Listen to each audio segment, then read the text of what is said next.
Welcome to the Experience Strategy Podcast with Joe Pine, author of The Experience Economy and lots of other great books, Dave Norton, an experience futurist and founder of Stone Mantle, and me, Aranza Savas, an expert in coaching, motivation, and behavior change.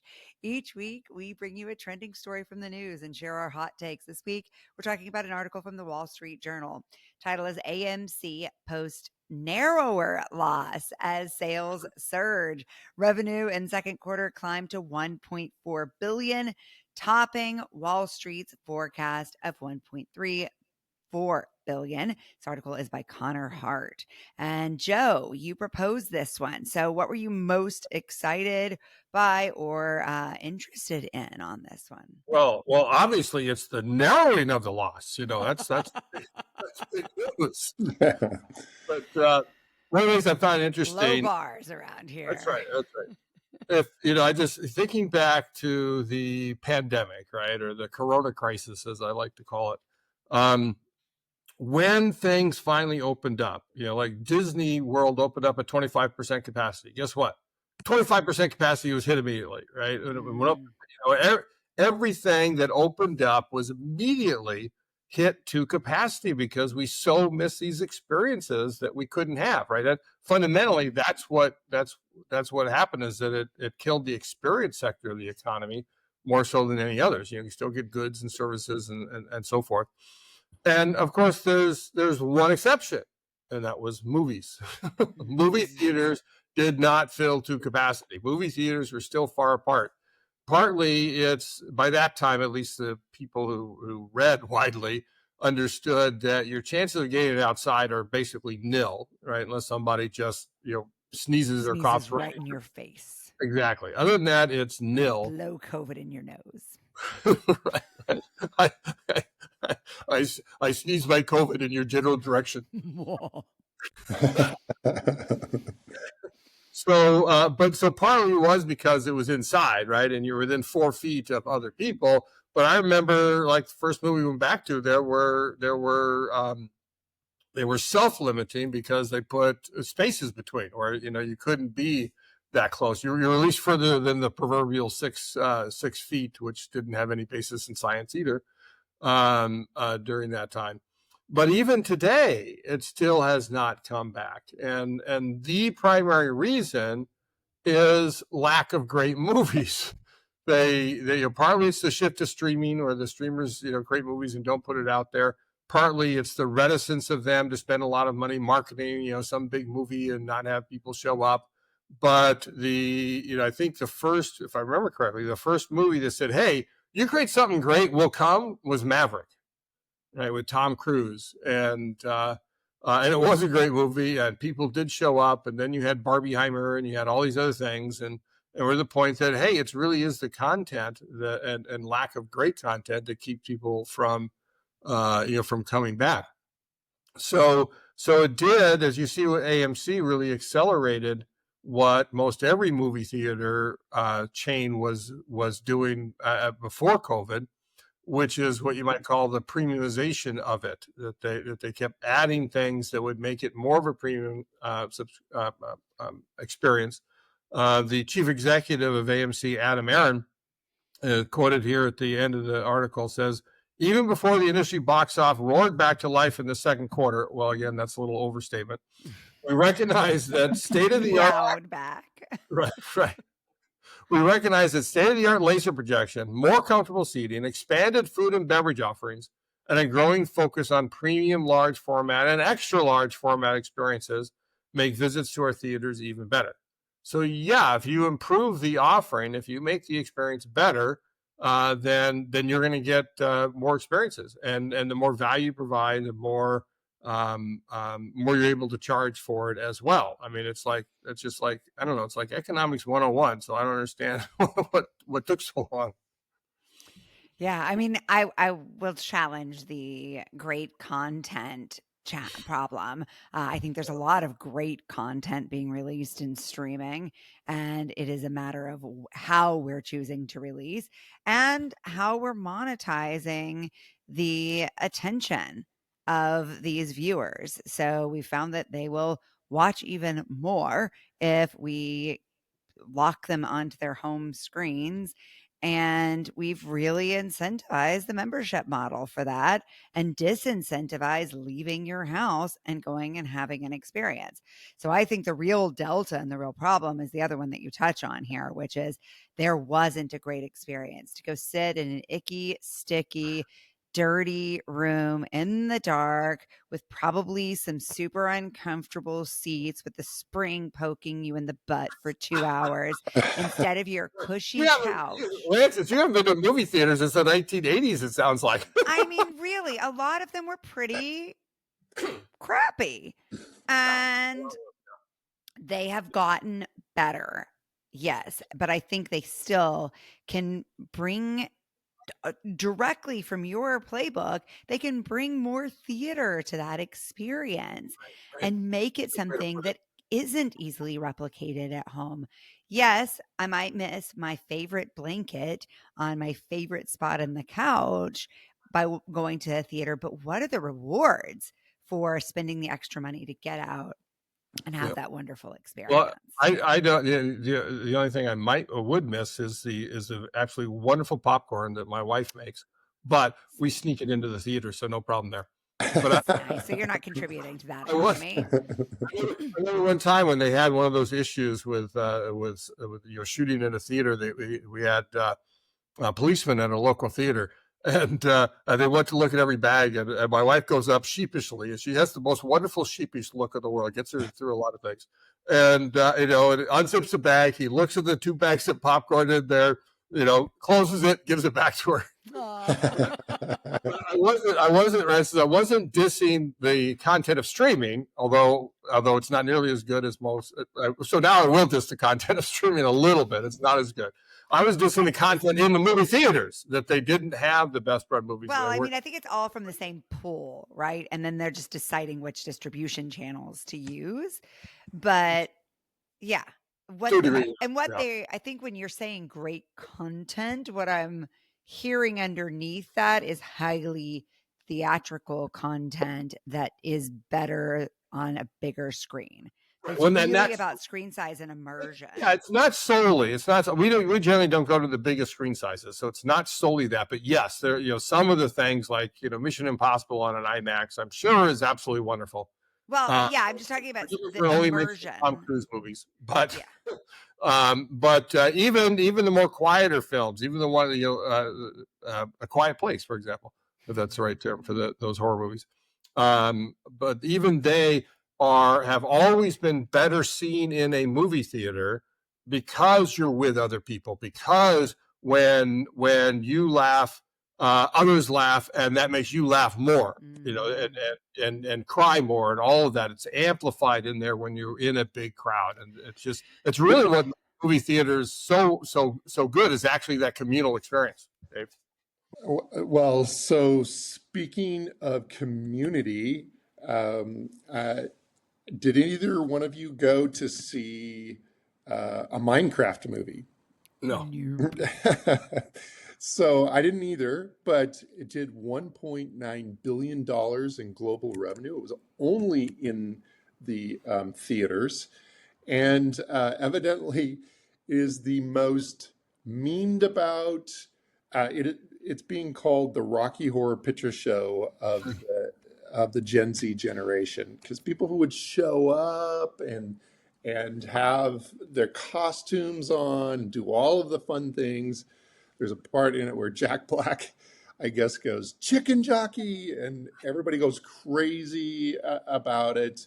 So that show, in and of itself, at least for the U.S. audiences and globally, was very, very successful. There was another movie that did even better, but it to me, I didn't hear about it nearly so much, and that was the oh man, what was it called?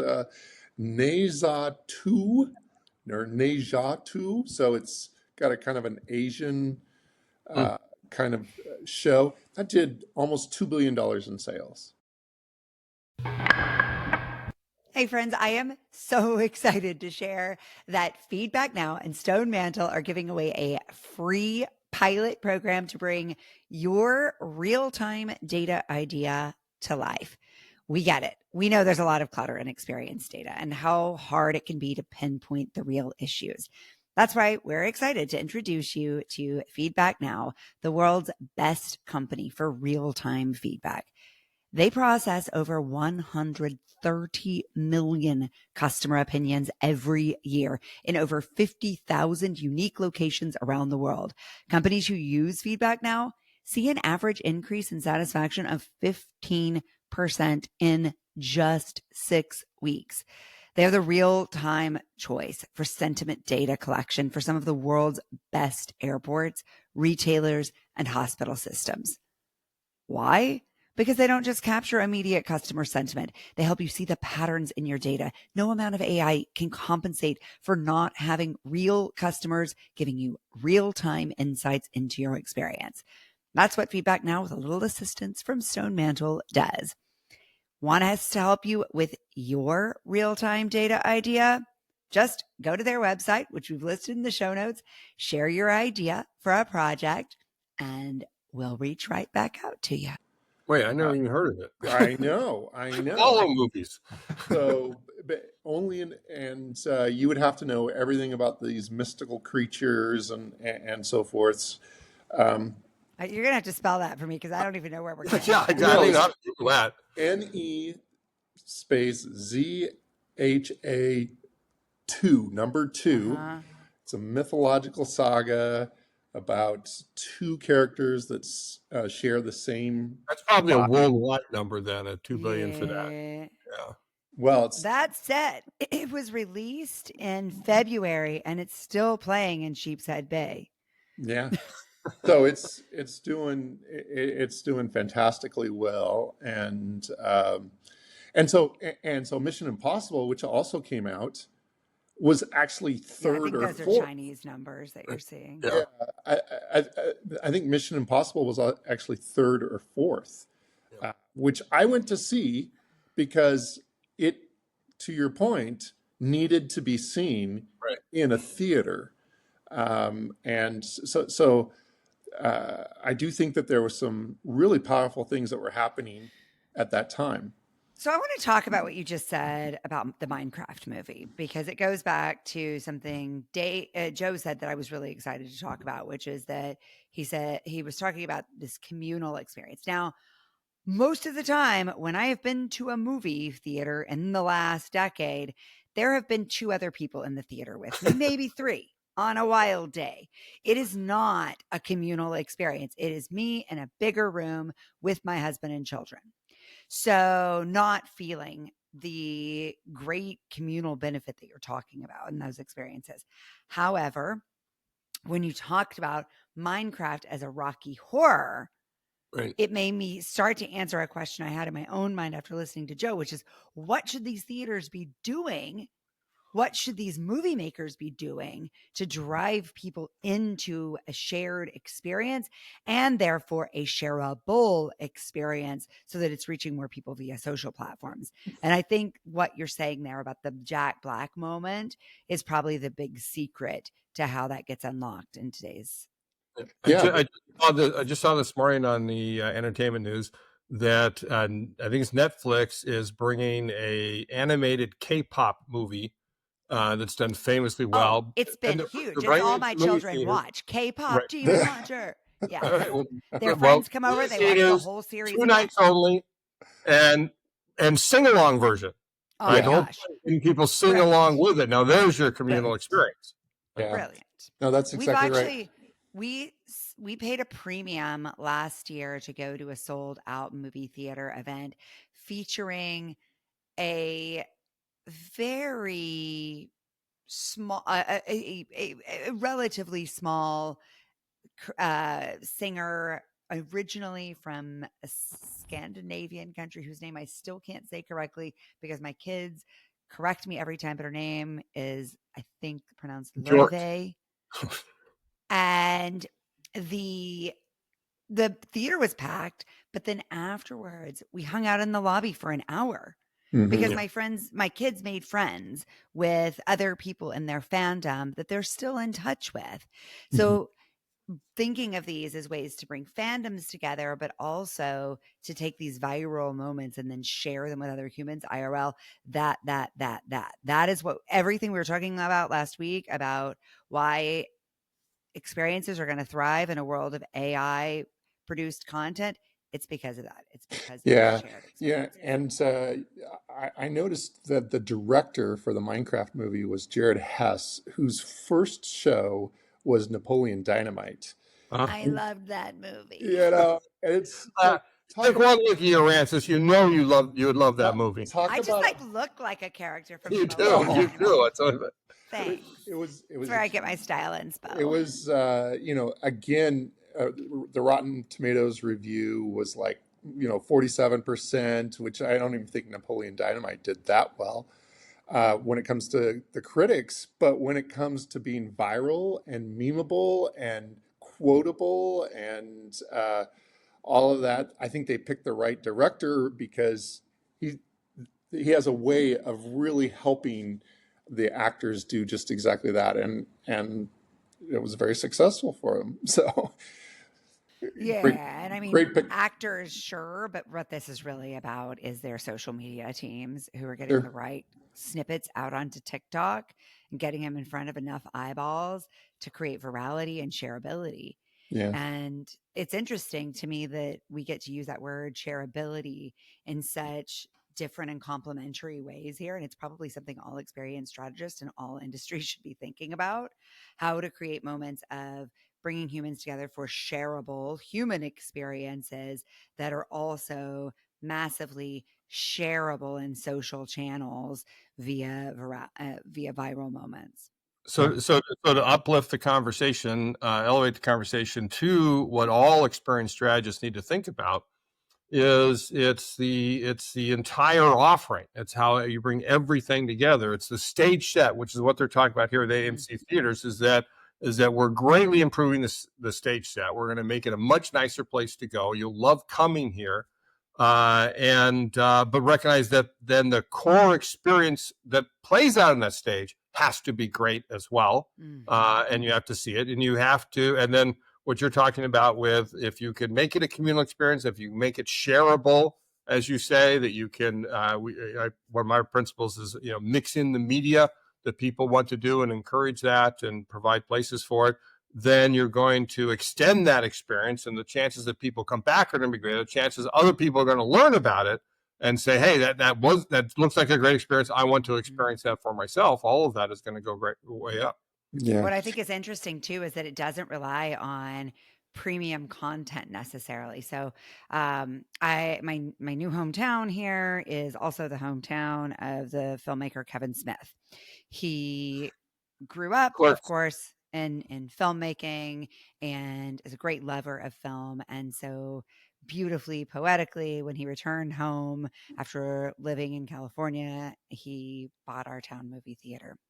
And he runs some first run films, but mostly what he's running is shareable experiences. And those sell out before we can even get tickets most of the time. So Oh, that's you cool. think about running the Barbie movie again now that we have a little bit of nostalgia for it, even just a year later. And Already.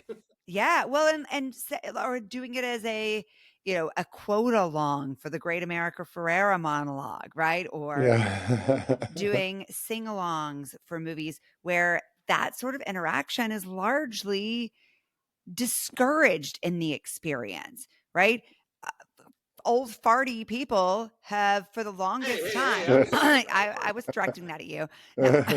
for, have for a very long time directed the entire movie going experience by saying shh shh shh. If you want shh, watch it at home. Yeah.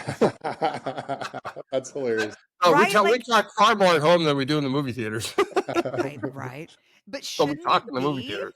that, okay, yeah, sure, maybe there's some times in movie theaters, but really the shared experience, what we should be saying is be loud together, don't have a freaking side conversation and talk on the phone. We'll hate you, but have a conversation with other people by singing your heart out, by cheering and crying and laughing out loud.